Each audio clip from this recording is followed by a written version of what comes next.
Hi guys, welcome to Challenge the Road. We're going to have a chat about the new Ferrari Testarossa launch today, but also just a quick few dates for you. We've got Cars and Coffee coming up at VVS. That's the 20th of September. It's a Saturday. I will put the link in the description. Tickets are going fast, but we're going to do stuff on finance. There's a new car that I'm getting there as well. And if you want to see VVS's collection of cars, then we're going to be there.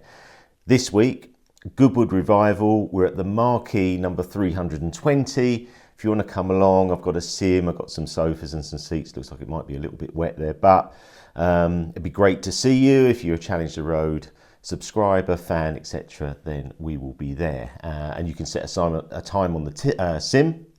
We're going to put the Goodwood track on with like a 90s Ferrari F1. But let's get back to Ferrari's new car, because I want to show you the car. You may have already seen it probably, but it's quite interesting. I'm looking at it at the moment thinking, I've got some notes here.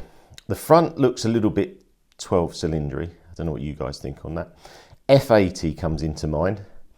Daytona comes into mind.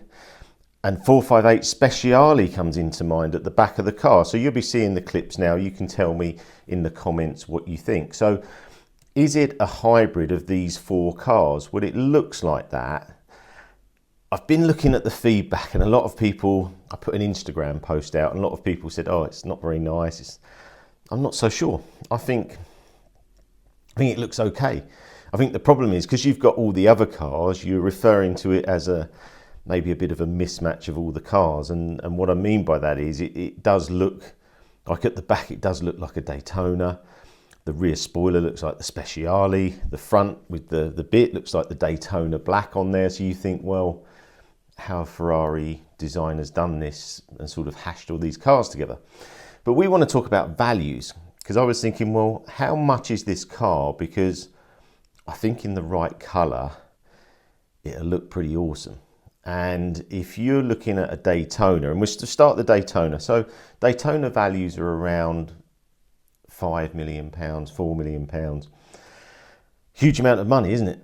And I think this car is going to have as much presence as a Daytona for a starting price, if it looks like just under 400,000. So is it a tenth of the car? And then looking at the performance, which is just incredible. I mean, I think it's saying 0 to 62 is going to be sort of 2.1. That's incredible. But they're all 1,000 horsepower now, aren't they? Everything's 1,000 horsepower and way too fast for the road, and huge amount of electric in them, which is then I was thinking of SF90s, because their values have been dropping. And is that because of the hybrid drivetrain, which has been happening on Revelto, etc.? And this is a hybrid car, has 3 electric motors. So we could go through all the figures and everything, but it's totally irrelevant at this level, because there's no supercar from Ferrari that's slow. And how many people can actually use the performance? Not that many. So I'm thinking more, these are cars, if you're going to use it on the road, how do they look? And I've got one up at the moment, it's a Rosso Magna Ferrano car. I think it looks pretty epic. I'll put a picture up for you. I think it looks pretty awesome. I actually rung Ferrari just to see what allocations are like. They haven't come back to me yet. Hopefully they will. I want to just see what the allocations are like for a Spider as well. I've seen one in yellow. I think it looks stunning. I'm not going to pay 5 million for a Daytona. So this is giving me another option. But I'm just interested in your feedback, what you think, because I've seen so many different comments. People have messaged me saying, Richard, it looks stunning. And people are saying Ferrari have lost the plot with this car. So I think that they are a little bit ahead with this design. The 12 cylindry, when I first saw it, I wasn't sure. But when I've seen it in real life, I start to think it's a nice looking car in the right colours, like a nice red, even in black. I think it looks really smart. They've used a Testarossa name, which is interesting. So this is the replacement really for the SF90. SF90 prices. So a coupe now is down at around 250, and they're up to sort of 300. These cars were sort of 400 to 450 new. They do a Spider as well. Spiders are down to sort of 350. So we're seeing quite heavy depreciation and quite a few cars for sale. So they've sold quite a few. So if you go into this Testarossa, is it going to be the same as the SF90? Well, maybe. I think it looks a lot better than the SF90, and looks are a thing. But then we don't know how many they're going to produce, do we? How, you know, they've used the Testarossa name. Is it going to be a limited number car? I'm not so sure at the moment. These companies are producing so many cars to produce the profits because they know that the electric car market is costing them a lot. Ferrari haven't launched an electric car as far as I know yet, and they are going to, but are they going to? Is, you know, we know that the electric car market is falling, it's on its knees. I know there's some new electric cars coming out with better range and everything, but I think everyone's a bit like, are you going to go that way? And you've seen that on previous videos.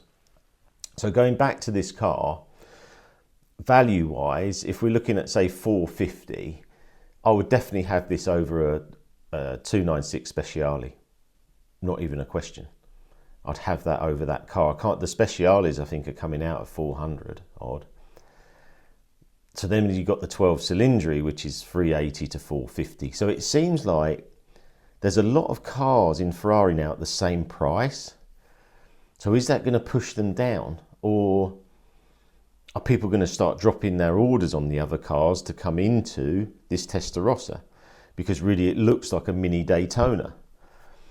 And it's a tenth of the price, which then makes you think, oh, that's a good deal, really, because Daytonas are so much. But then you don't know how limited it's going to be. And you see how difficult it is. And that's what I'm trying to sort of fathom in my mind. And why are Ferrari bringing so many similar cars to market at similar prices, which has surely got to affect them, unless they only done like 500 units, which they won't do. They won't do on this. So yeah, it's a bit of a Let's Talk Cars update, but I'm just interested in your comments. I'm interested in what you think. What do you think about the design? Do you like it? Do you not like it?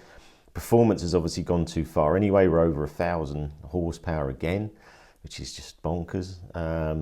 Performance is so high now. But yeah, just interested in your thoughts. So please put your feedback. Please like, share, subscribe, and I'll see you again soon. Hopefully see you at Goodwood or VVS.